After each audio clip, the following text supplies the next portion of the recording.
Muito obrigado, coronel. Brilhante palestra. Quero convidar agora o advogado da OAB do Distrito Federal, Paul Casten, para fazer o uso da palavra. Muito obrigado. Bom dia a todos. Eu tenho um slide aqui para apresentar, mas eu vou pular a maioria dos textos, dos trechos desse slide, porque a maioria do que eu ia falar foi brilhantemente colocado pelo Dr. Elias Miller. E a principal razão de nós estarmos aqui debatendo esse assunto hoje é porque esse é um tema muito caro à sociedade brasileira. É muito importante que se frise que retirar do cidadão o acesso ou o direito dele trazer consigo um objeto que pode vir a salvar a sua vida naquele que vem a ser o derradeiro momento de sua vida, é um crime contra toda a população brasileira. É deixar o cidadão brasileiro na mão do bandido, na mão do mal-intencionado. Não há inconstitucionalidade no decreto do presidente Jair Messias Bolsonaro.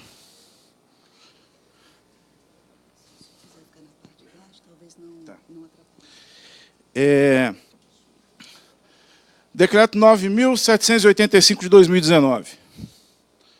Ele é constitucional? É. Ele é constitucional. Tá? Esse slide é um slide que eu usava para uma outra palestra, basicamente uma aula. Tá? Não é o maior objeto daqui, mas o ponto central de hoje é esse. O decreto é constitucional. O presidente tem o poder para regulamentar os atos que saíram das duas casas do Poder Legislativo. O nosso Estatuto do Desarmamento, não gosto muito desse nome, né? Mas foi o nome que escolheram para a Lei 10.826 de 2003, ele deixa uma série de lacunas que precisam ser regulamentadas pelo chefe do Poder Executivo para que o objeto da lei tenha eficácia no mundo real. Não havendo esse poder exercido pelo presidente da República, não há maneira do Poder Executivo fazer seus atos, trabalhar, a Polícia Federal não tem como trabalhar, o Exército não tem como trabalhar para fazer valer o que está na lei. E o que diz a lei? A Lei 10.826 diz que fica proibido o porte de arma de fogo em todo o território nacional, no seu artigo 6º, exceto para os casos previstos em legislação específica e para as exceções contidas nos incisos do artigo 6º do Estatuto do Desarmamento. Mas ele faz uma ressalva.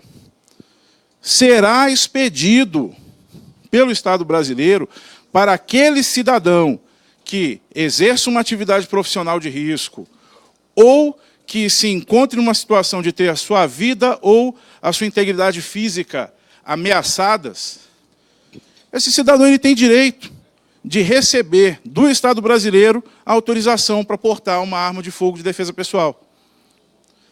Mas, em momento algum, veio na lei um rol a dizer quais são os critérios dessa análise para se chegar nessa solução. Esse cidadão exerce uma atividade de risco ou não exerce uma atividade profissional de risco? O que se considera como exposição de uma pessoa à ameaça à sua integridade física ou à sua vida? A coisa é tão assim que o decreto também não falou, o decreto 5.123 de 2004 não falou. Veio, então, uma instrução normativa da DPF, número 23, de 1º de setembro de 2005. E é interessante, né, que hoje se fala que o presidente da República talvez não tenha poder para dizer o que é e o que não é uma atividade profissional de risco, mas o diretor da Polícia Federal teve o poder para ele editar que, para obtenção do porte de arma de fogo, seria considerada atividade profissional de risco, nos termos do inciso 1 do parágrafo 1º do artigo 10 da Lei 10.826 de 2003, além de outras, a critério da autoridade concedente, ou seja, o delegado de Polícia Federal, aquelas realizadas por, inciso 1, servidor público que exerça cargo efetivo ou comissionado nas áreas de segurança, fiscalização, auditoria ou execução de ordens judiciais. Inciso 2, sócio, gerente ou executivo de empresa de segurança privada ou de transporte de valores. E, inciso 3, funcionários de instituições financeiras públicas e privadas que direta ou indiretamente exerçam a guarda de valores. Eu vou chamar a atenção para o que, à época, em 2005, o diretor de Polícia Federal considerou como funcionários de instituições financeiras públicas e privadas que, direta ou indiretamente, exerçam a guarda de valores. Eu vou dar exemplo de um. Gerente de banco, seja banco público ou privado, se ele tiver a senha do cofre da agência bancária. Olha que interessante. Quer dizer, então, já que ninguém foi atrás de alegar inconstitucionalidade desse rol exemplificativo de profissões de risco, então o diretor de Polícia Federal tinha o poder para dizer que gerente de banco pode ter o direito de requerer a arma de fogo se ele atingir os critérios objetivo e o critério subjetivo do processo administrativo que é montado no requerimento do porte de arma de fogo, porque ele exerce uma profissão de risco. Ora, senhores, se um rol exemplificativo pode ser feito pelo diretor da Polícia Federal, não pode ser feito pelo presidente da República? Pode. Sempre pôde. Sempre pôde. O diretor de Polícia Federal, ele é um servidor que encabeça o Departamento de Polícia Federal dentro do Poder Executivo Federal. Ele está subordinado ao ministro da Justiça, que está subordinado ao presidente da República. Ora, se os atos descem nessa cascata, nessa hierarquia de poder, daquele que pode mais para o que pode menos, podendo um que pode menos elencar um rol exemplificativo de atividades profissionais que são reconhecidas como atividades de risco. Por que, então, quem pode mais não pode fazer aquilo que quem pode menos está fazendo? Pode. Sempre pôde. A resposta está aí. Outro ponto que se ataca muito: liberação de calibres. O Estatuto do Desarmamento falou, tem calibre permitido e tem calibre restrito. Nunca disse o que era calibre permitido e o que era calibre restrito. Veio o decreto 5.123 de 2004, falou, existe calibre restrito, existe calibre permitido. Não falou o que é calibre permitido e o que é calibre restrito. Disse, outro sim, que o Exército Brasileiro iria especificar o que é calibre permitido e o que é calibre restrito. Quem é que é o chefe maior do Exército Brasileiro? Não é o presidente da República? Se é o presidente da República, a palavra do presidente da República, o reconhecimento vindo, a determinação, a positivação, dentro de um decreto feito pelo presidente da República, dizendo passa a ser considerado como calibre permitido. Isso. E continua sendo considerado como calibre restrito. Isso. Ainda assim, editor, permitiu um prazo de 60 dias para que o Exército Brasileiro realizasse todo um estudo e viesse com uma listagem de quais são, com base nesses critérios, os armamentos que serão considerados como armamentos restritos e armamentos permitidos. Senhores, desde a era Vargas é que liberação de calibres ou definição se a arma é de uso permitido ou de uso restrito, sempre vieram através ou de ato normativo do Exército Brasileiro ou de decretos que partiram do presidente da República. Nunca foram questionados. Nunca foram questionados. A não ser agora. Interessante, né? Quando saiu a primeira versão, no começo de maio, do decreto 9785 de 2019, houve um rol exemplificativo de profissões que se reconheceriam de pronto terem efetiva necessidade de uso de arma de fogo através do reconhecimento do seu risco inerente. Contudo, essa norma foi melhorada. Por quê? Entendeu o presidente da República, apoiado por toda a sua assessoria, após ouvir diversos setores da sociedade, que talvez não fosse o melhor caminho se falar em dispensa de necessidade de análise para as pessoas que integravam aquele rol. E, ao invés disso, o que veio em substituição, a partir da retificação e do decreto 9797, veio a alteração. Deixou de se dizer que seria presunção e dispensa de análise, e, corretamente, veio a se dizer trata-se de um rol exemplificativo de atividades profissionais, no qual, desde já, assim como no passado até mesmo o diretor da Polícia Federal podia fazer, desde já se reconhece o risco inerente a essas atividades. Se falou aqui, o Felipe falou isso também, em caminhoneiros. Não precisamos ter nenhum preconceito com caminhoneiros. Tá? Os caminhoneiros são cidadãos brasileiros responsáveis pela logística da maioria das coisas que nós produzimos e consumimos no nosso país. Não fosse algum caminhoneiro, eu não estaria trajando essa roupa, eu não estaria usando o perfume que estou usando, esse microfone não teria chegado aqui. O ferro para fazer o microfone não teria chegado na usina, porque no nosso país os insumos são transportados, em sua grande maioria, em cima de um caminhão. E são insumos valiosos, são bens de valor, são bens que a criminalidade está de olho. Vale dinheiro? A criminalidade está de olho. Se alguém está transportando qualquer coisa que seja de valor, alguém está interessado em tomar aquilo para jogar no mercado negro, para jogar na clandestinidade.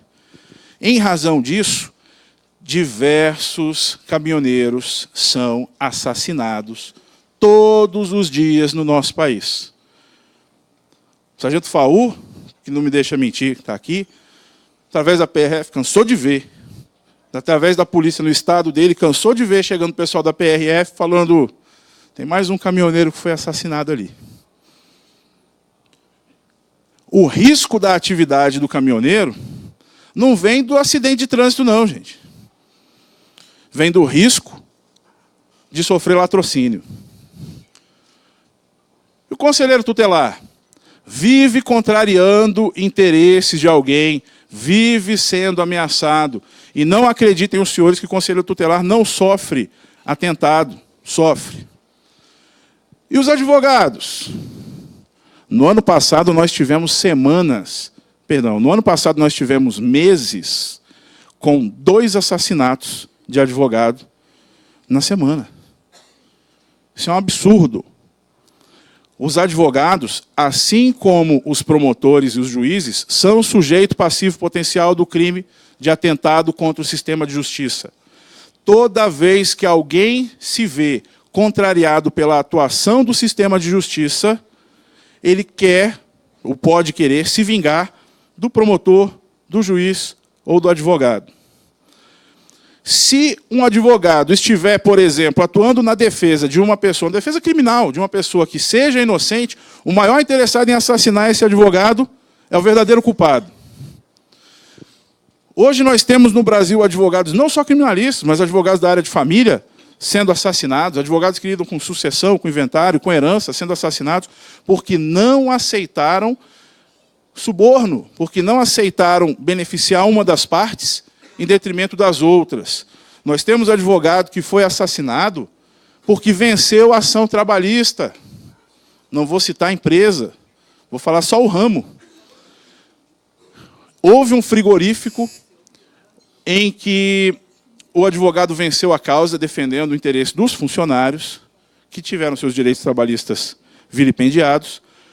Houve o mérito, foi vitorioso, os funcionários do frigorífico receberam seus valores, foram de milhões, somados todos os funcionários.